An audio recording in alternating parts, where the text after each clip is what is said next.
Hello' guys, পোনপ্ৰথমে মই মোৰ ইউটিউব জগতলৈ আপোনালোক সকলোকে স্বাগতম জনালোঁ। আজি মই এই ভিডিঅ'ৰ জৰিয়তে 2024 চনত বৰদিনটো কেনেদৰে উদযাপন কৰা হ'ল এইটো মই আপোনালোকক জনাব বিচাৰিছোঁ। তাৰ লগতে বৰদিন মানে কি, কিহৰ কাৰণে বৰদিন উদযাপন কৰা হয় আৰু যীশুখ্ৰীষ্ট কোন আছিল এইটোৰ বিষয়েও মই আপোনালোকক জনাব বিচাৰিছোঁ। গতিকে আপোনালোকে ভিডিঅ'টো স্কিপ নকৰি শেষলৈকে চাই থকাটো মই বিচাৰোঁ। এতিয়া মই পোনপ্ৰথমে আপোনালোকক জনাব বিচাৰোঁ বৰদিন মানে কি। আমি সকলোৱে জানো বৰদিন মানে হৈছে প্ৰভু যীশুখ্ৰীষ্টৰ জন্মদিন। সেই দিনটোকে আমি বৰদিন বুলি উদযাপন কৰোঁ। কিন্তু বৰদিন বুলি কিয় কোৱা হৈছে, কিহৰ কাৰণে বৰদিন? বৰদিন মানে হৈছে সকলোতকৈ ডাঙৰ দিন, তাকে বৰদিন বুলি কোৱা হৈছে। কিন্তু কিয় কোৱা হৈছে এইটো নিশ্চয় আমি জানিব লাগিব। এইটোৰ বিষয়ে জানিবলৈ হ'লে প্ৰথমে আমি এটা কাহিনী, বাইবেলৰ কাহিনীটো আগত জানি ল'ব লাগিব। এইটোৱে হৈছে যে প্ৰভু যীশুখ্ৰীষ্টৰ জন্মদিনৰ আগত বা প্ৰভু যীশুখ্ৰীষ্টৰ জন্ম হোৱাৰ আগৰ মানুহে বা তাৰ আগত কোনো খ্ৰীষ্টান নামৰ ধৰ্ম নাছিল বা খ্ৰীষ্টান বুলি কোনো মানুহেও নাছিল। সেই সময়ৰ নিয়ম নীতিটো বেলেগ ধৰণৰ আছিল। মানে সংসাৰত মানুহে কোনেও পাপ নকৰাকৈ জীৱন যাপন কৰিব নোৱাৰে। সংসাৰত সকলো মানুহে পাপী, যাৰ বাবে পবিত্ৰ বাইবেলত কোৱা হৈছে, ৰোমিও পুস্তকত আমি দেখিবলৈ পাওঁ যে ইয়াত কোৱা হৈছে কোনো ধৰ্মীয় মানুহ নাই, কোনো ধাৰ্মিক নাই, সকলোৱে পাপ কৰিলে আৰু সকলোৱে যিহেতু পাপ কৰিলে সেইকাৰণে সকলোৱে মৃত্যুবৰণ কৰাটো নিশ্চিত। এই কথাটো আমি জানিব পাৰিছোঁ। এতিয়া সেই সময়ত মানুহে কেনেকুৱা পাপৰ পৰা মুক্তি বিচাৰিছিল? সেই সময়ত মানুহে গোটেই বছৰটো পাপ কৰি থাকে আৰু বছৰটোৰ শেষত কি কৰিছিল, কোনো এটা নিষ্পাপ নিখুঁত জন্তুক আনি পেলাই সেই সময়ত ঈশ্বৰৰ ওচৰলৈ আনি বলি দিছিল আৰু পাপৰ পৰা মুক্তি বিচাৰিছিল। গোটেই বছৰৰ পাপ কৰাটোৰ পৰা মুক্তি বিচাৰিছিল সেই সময়ৰ মানুহে। এয়াই আছিল সেই সময়ৰ নীতি নিয়ম। কিন্তু সেই সময়ত মানুহে এনেকুৱা নাছিল, মানুহে একেবাৰে পৰিৱৰ্তন হোৱা নাছিল। মানুহে এবাৰ পাপৰ পৰা মুক্তি বিচাৰিছিল আৰু মুক্তিও পাইছিল, কিন্তু সিহঁতে আকৌ পাপৰ পথতে গৈছিল। মানে মানুহে বাৰে বাৰে পাপ কৰাটো অভ্যাস কৰিছিল। এনেকুৱাই চলি থাকিল। কিন্তু ঈশ্বৰে দেখা পালে মানুহৰ যিটো স্বভাৱ, পাপৰ পৰা সিহঁতে কেতিয়াও দূৰত নাথাকে। মানুহে গোটেই বছৰ পাপ কৰিব আৰু নিষ্পাপ জন্তুক আনি পেলাই বলি দিব আৰু ঈশ্বৰৰ ওচৰত নিজৰ পাপটো ক্ষমা বিচাৰিব। এয়া কেতিয়াও সম্ভৱ হ'ব নোৱাৰে। এনেকুৱা নিজৰ পাপটো কোনো জন্তুৱে ভাৰ বা তুলি নিব নোৱাৰে। এইটো কেতিয়াও সম্ভৱ নহয়। মানুহে যিহেতু পাপ কৰিছে তাৰ ফল মানুহে ভুগিব লাগিব। কিন্তু মানুহে নিজক পাপৰ পৰা মুক্তি পাবৰ কাৰণে কোনো এটা নিষ্পাপ জন্তুকহে আনি পেলাই হোম বলি দিব আৰু ঈশ্বৰৰ ওচৰত ক্ষমা খুজিব। এনেকুৱা বহু সময় ধৰি চলি থাকিল। কিন্তু এটা সময়ত আকৌ ঈশ্বৰে মানুহৰ যিটো এই নিয়ম, মানুহে যিহেতু পাপৰ পৰা ক্ষমা বিচাৰিও পাপৰ পৰা দূৰত থাকিব নোৱাৰে, এই নিয়মটো আঁতৰাবৰ কাৰণে এটা ভৱিষ্যতবাণী এজন ভাৱবাদীৰ জৰিয়তে দিলে। আমি যিচাইয়া পুস্তকত আমি দেখিবলৈ পাওঁ, পবিত্ৰ বাইবেলৰ পুৰণি পুস্তকৰ যিচাইয়া নামৰ কিতাপত আমি চালে পাওঁ যে মানুহৰ এই নীতিটো পৰিৱৰ্তন কৰিবৰ কাৰণে এজন মানুহ এই সংসাৰত জন্ম ল'ব, এইটোৰ বিষয়ে কোৱা হৈছিল। আৰু ঈশ্বৰৰ উদ্দেশ্য আছিল যে এই মানুহৰ যিটো নতুন নিয়ম, এই নিয়মৰ জৰিয়তে মানুহে এনেকুৱা হ'ব, মানুহে এবাৰ পাপৰ পৰা মুক্তি বিচাৰিব আৰু মুক্তি পাব, আৰু মানুহে যেতিয়া মুক্তি পাব তেতিয়া মানুহে পাপৰ পৰা দূৰত চিৰদিনৰ বাবে থাকিব বুলি ঈশ্বৰে এইটো আশা কৰিছে। কাৰণ ঈশ্বৰৰ উদ্দেশ্য এইটোৱে আছিল যে প্ৰভু যীশুখ্ৰীষ্টই এই সংসাৰত জন্মগ্ৰহণ কৰিব আৰু দুখ ভোগ কৰিব, কষ্ট কৰিব আৰু মৃত্যুবৰণ কৰি পেলাই আমাক পাপৰ পৰা মুক্তিৰ পথ দেখুৱাই দিব। এয়াই হৈছিল ঈশ্বৰৰ উদ্দেশ্য। বহুতো মানুহে প্ৰশ্ন কৰে, বৰ্তমান সময়ত বহুতো মানুহে কয় যে যদি যীশুখ্ৰীষ্ট এজন ঈশ্বৰৰ সন্তান হয় বা যীশু যদি ঈশ্বৰ হয়, তেন্তে মানুহে কেনেকৈ তেওঁক হত্যা কৰিব পাৰে বুলি বহুতো মানুহে প্ৰশ্ন কৰে। কিন্তু মেইন কাৰণটো এয়া নহয়। কাৰণটো হৈছে আমি যেতিয়া এটা বাইবেলত যেতিয়া এটা পদ আমি পঢ়োঁ, তাত এটা কথা লিখা আছে, যেতিয়া যীশুখ্ৰীষ্ট ক্ৰুচত দিবলৈ লৈ যোৱা হৈছিল সেই সময়ত এনেকুৱা এটা কথাও লিখা আছে, যেতিয়া সংসাৰৰ মানুহে কান্দিছিল যে প্ৰভু যীশু ক্ৰুচত দিবলৈ লৈ যোৱা হৈছে, সেই সময়ত বহুতো মানুহে কান্দিছিল। কিন্তু সেই সময়ত প্ৰভু যীশুখ্ৰীষ্টই কি কৈছিল যে তোমালোকে মোৰ বাবে নাকান্দিবা, কিন্তু কেৱল নিজৰ আৰু নিজৰ সন্তানৰ কাৰণে কান্দিবা। মানে প্ৰভু যীশুখ্ৰীষ্টই কিয় এই কথাটো কৈছে? মানে প্ৰভু যীশু জানে যে মানুহৰ যিটো স্বভাৱ চৰিত্ৰ, মানুহৰ যিটো পাপ, তাৰ বাবে মানুহে কষ্ট ভোগ কৰিবলগীয়া আছে এটা সময়ত। আৰু যিটো কষ্ট ভোগ মানুহে এইটো এক মুহূৰ্তৰ বাবে নহয় বা অলপ সময়ৰ বাবে নহয়, এইটো হৈছে চিৰদিনৰ কাৰণে মানুহে কষ্ট ভোগ কৰিব লাগিব, অনন্তকালৰ কাৰণে। আৰু এয়া হৈছে নৰকত। মানুহে পাপী, যিহেতু পাপীসকলে নৰকত যাব লাগিব। এবাৰ মানুহে যদি নৰকত যায়, সি মানুহ কেতিয়াও ঘূৰি আহিব নোৱাৰে। আৰু প্ৰভু যীশুখ্ৰীষ্টই এই নৰকৰ পৰা নিজৰ সন্তানক বচাবৰ কাৰণে নিজকে মানুহৰ হাতত অৰ্পণ কৰিছিল। কাৰণ এটা কথা আমি নিশ্চয় পবিত্ৰ বাইবেলত আমি পঢ়িলে আমি দেখা পাওঁ যে ঈশ্বৰে নিজেই কৈছে, এজন মাতৃয়ে নিজৰ গৰ্ভৰ পৰা জন্ম হোৱা সন্তানক নিজৰ পৰা দূৰত থকাটো বিচাৰেনে? নাইবা এজন মাতৃয়ে নিজৰ গৰ্ভৰ পৰা জন্ম হোৱা সন্তানৰ যিটো কষ্ট ভোগ এইটো চাই থাকিব বিচাৰেনে?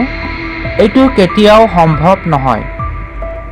আৰু যদিও সংসাৰৰ মাতৃয়ে এনেকুৱা হোৱাটো যদি বিচাৰে, কিন্তু তথাপিও ঈশ্বৰে কৈছে, মই কেতিয়াও তোমালোকৰ দুখ কষ্ট কৰাটো মই নিবিচাৰোঁ। যাৰ বাবে ঈশ্বৰে আমাক এনেকুৱা কথাও কৈছে যে বহুতো মানুহে ক'ব পাৰে, ঈশ্বৰে কৈছে যে শেষৰ দিন আহি আছে, কিন্তু এতিয়াও কিয় অহা নাই বুলি বহুতো মানুহে ক'ব পাৰে। কিন্তু ঈশ্বৰৰ মেইন উদ্দেশ্যই হৈছে আমি যাতে বিনষ্ট নহওঁ, আমি যাতে পাপৰ পৰা মুক্তি পাওঁ, বা আমি যাতে বুজিব পাৰোঁ, আমি যাতে ঈশ্বৰক চিনিব পাৰোঁ, তাৰ বাবে ঈশ্বৰে আমাক সময় দিছে। কাৰণ ঈশ্বৰে আমাক বিনষ্ট হোৱাটো নিবিচাৰে, সকলোৱে যাতে মুক্তি প্ৰাপ্ত হ'ব পাৰে, সেইটোকে আশা কৰি আমাক সময় দি আছে। সি অপেক্ষা কৰি আছে, ৰৈ আছে, কষ্ট ভোগেৰে ৰৈ আছে। আৰু এই পদটো হৈছে 2 পিতৰ 3 অধ্যায় 9 পদত আমি চালে এই পদটো আমি পঢ়িবলৈ পাওঁ। যদি যীশুৱে ইচ্ছা কৰিলেহেঁতেন তেওঁ নিজকে বচাব পাৰিলেহেঁতেন। বহুতো মানুহে এই কথা কয়, কিন্তু সঁচাকৈ হয়, সি যদি ইচ্ছা কৰে কোনেও তেওঁক স্পৰ্শ কৰিব নোৱাৰিলেহেঁতেন। কিন্তু ঈশ্বৰৰ এই কামটো কৰিবলগীয়া আছিল, যাতে তেওঁৰ মৃত্যুৰ দ্বাৰা মানুহে মুক্তি প্ৰাপ্ত কৰিব পাৰে বা মুক্তিৰ পথ পাব পাৰে। সেইকাৰণে এইটো কৰিব লগা আছিল বাবে এইটো সম্পূৰ্ণ কৰিবলৈ প্ৰভু যীশুৱে নিজকে সম্পূৰ্ণৰূপে মানুহৰ হাতত অৰ্পণ কৰিছিল নিজকে। আৰু বহুতো দুখ কষ্ট ভুগিছিল আৰু শেষত নিজকে ক্ৰুচত দি পেলাই আমাৰ বাবে এটা মুক্তিৰ পথ উলিয়াই দিছিল।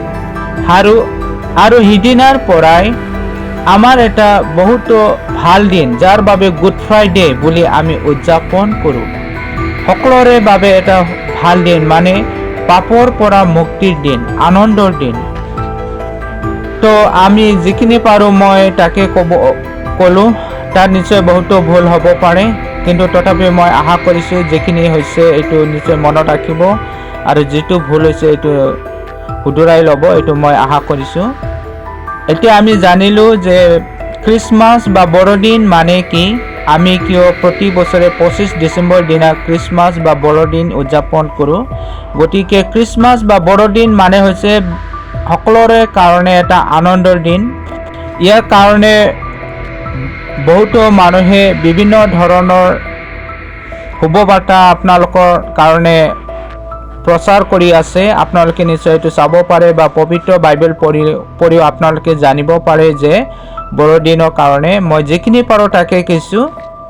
এতিয়া আপোনালোকে চাই যাওক এই বছৰৰ যিটো বৰদিন এইটো কেনেদৰে উদযাপন কৰা হৈছে, এইটো আপোনালোকক মই দেখুৱাব বিচাৰিছোঁ।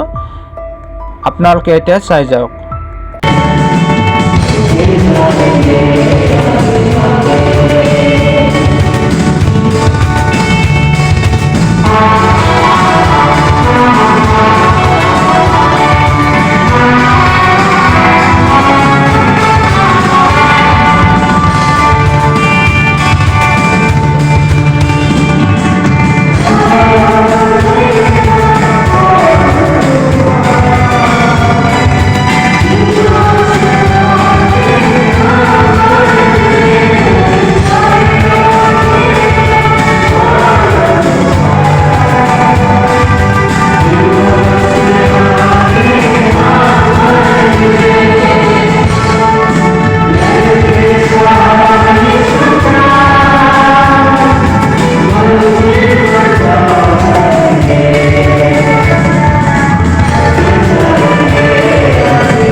Dahil ba po, ano po?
wish you a Merry Christmas.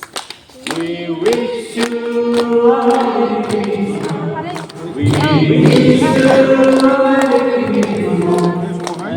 Merry Christmas. We wish you a Merry Christmas. We wish you a Merry Christmas.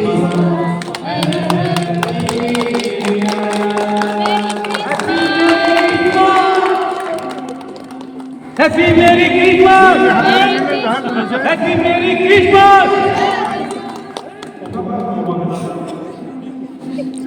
Christmas!